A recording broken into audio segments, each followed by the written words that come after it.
Hello there guys, I'm here again. I'm your teacher Dexter and I am now discussing with you the sum and product of roots of a quadratic equation. Hope you enjoy it!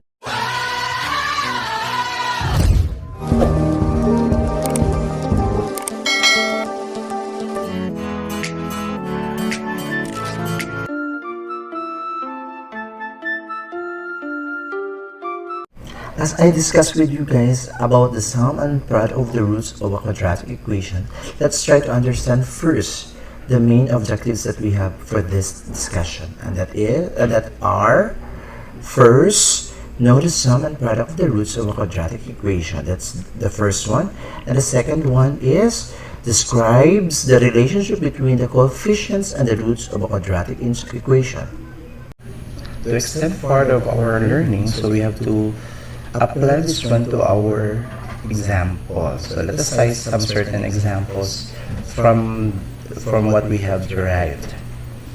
The sum of the roots and the product of the roots. So consider the example number 1. So we have here, write the equation whose roots are 4 and 5. Take note that we have two kinds of roots. So in other words, this is real, distinct, and rational. So most likely this one is what you call it a quadratic equation, since we have two sets of roots. So therefore we have now to use the sum and product of the roots. So the sum of the roots now is represented by 4 plus 5, so we have now 9. Then the product of the roots now, so we have now 4 times 5 is 20.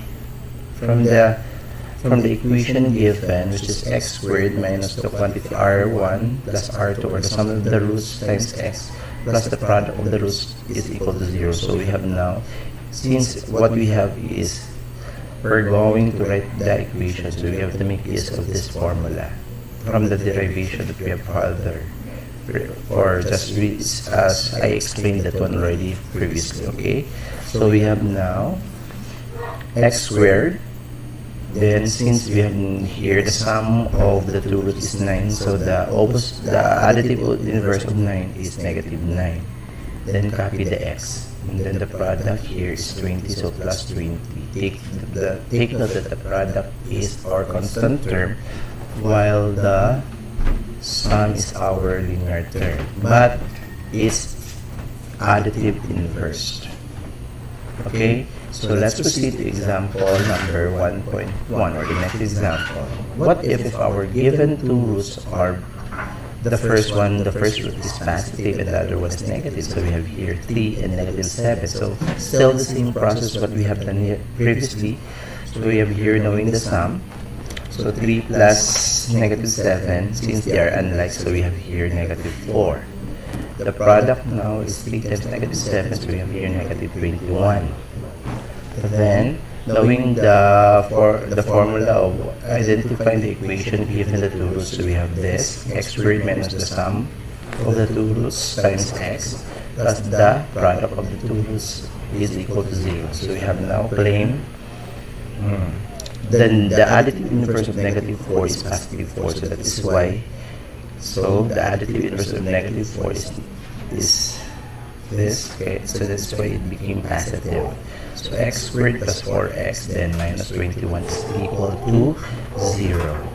So we are now done with the two set of examples given by the roots, and knowing that the quadratic equation based from the given. Okay, so let's proceed to the example number 2. Take note that in the example number 2 is we have here finding the sum and the product of the two roots given by the certain equation. So the certain equation, or the quadratic equation that we have, is x squared plus 8x plus 19 is equal to 0. We're going to check first if the quadratic equation is written in standard form already, so that we could claim the value. We cannot no longer have to get the value of the sum, the value of the two roots, but instead we are using the certain formula from previous discussion. By allowing ourselves, rather, identifying the value of a, b, and c from the quadratic equation standard form. So our a, or the numerical of the quadratic term, is 1. The numerical of the linear term is 8, which is represented by b. The value of the constant is 19. So as the formula takes in, the sum of the roots is represented by negative b over a. So replacing the value of a and b, which is 8 and 1, by the formula negative b, meaning to say the opposite or value of the numerical coefficient of the linear term, which is represented by b. So the additive inverse of 8 is negative 8. So that is by negative 8 divided by 1, and that is negative 8. So the sum now of the roots is negative 8, while the product of the roots is represented by the formula c over a from the standard form of the quadratic equation. So we have here 19 over 1 is equal to 19. So that is now the product of the roots, which is 19, and the sum of the roots is negative 8. So let's proceed to the next one. So then again, is we're taking also the sum and the product of the roots given by the 4x squared minus 5x plus 16 all is equal to 0. Then again, try to check if the quadratic equation is written already into standard form. Since it's already written, so we're just identifying the value of a, b, and c. What is a, b, c? Values are the numerical coefficients of the quadratic term, linear term, and constant term. So we have here a, which is 4, b, which is negative 5, c, 16, respectively. So the sum now of the roots is negative b over a. So negative times negative 5, or just to say the additive inverse of negative 5 is 5. So that is why we have negative times negative is positive. So since this is 5, so negative 5. All over a, which is 4, so negative over 4. So we have now the sum of the roots is 5/4, so 5 over 4. Then the product is represented by c over a, so we have here 16 over 4, and that is equivalent to 4. Okay? So we're going to expand to another set of example for you to be able to enhance with different set of examples, knowing the sum and the product of the roots of the quadratic equation. So again, since I already introduced to you that we are going to check our certain equation given if it is written into standard form. So we have already discussed the two set given. So let's proceed now. What if the given quadratic equation is not written into quadratic form? So like for example, then again is we're going to get the sum and product of the roots of the quadratic equation given by this. So take note that this one is not already in standard form because the right side having two factors. So we have 5x squared minus 4x plus 16 is equal to the quantity x plus 3 times the quantity of x plus 2. So the first thing we should do is we're going to expand this first. So using the FOIL method. So we have here x times x is x squared, x times 2 is 2x, 3 times x is 3x, so 2x plus 3x is 5x, 3 times 2 is 6. So copy the left side of the equation, which is 5x squared minus 4x plus 16, which is equal to x squared plus 5x plus 6. So what we are claiming for is written this one into standard form of the quadratic equation.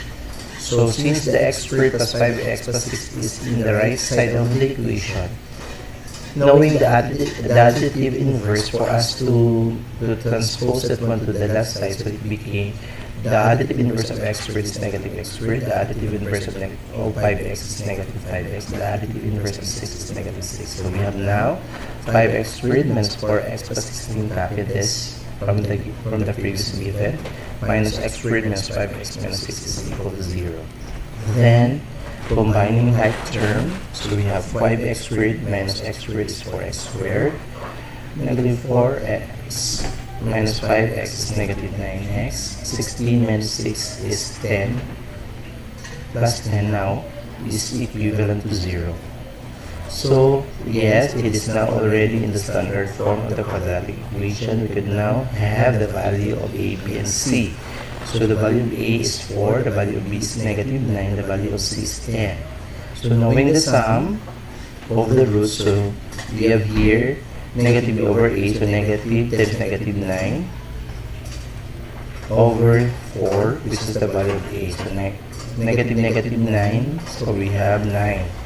Then over 4, so since it is not already, since it is already simplified. Then we also have c over a. That one is the product of the roots, so we have here 10 over 4, 10 over 4, c over a. So, replacing those values of c and a. So, since we have 10 over 4, so we have to rationalize this one, or let's just say simplified.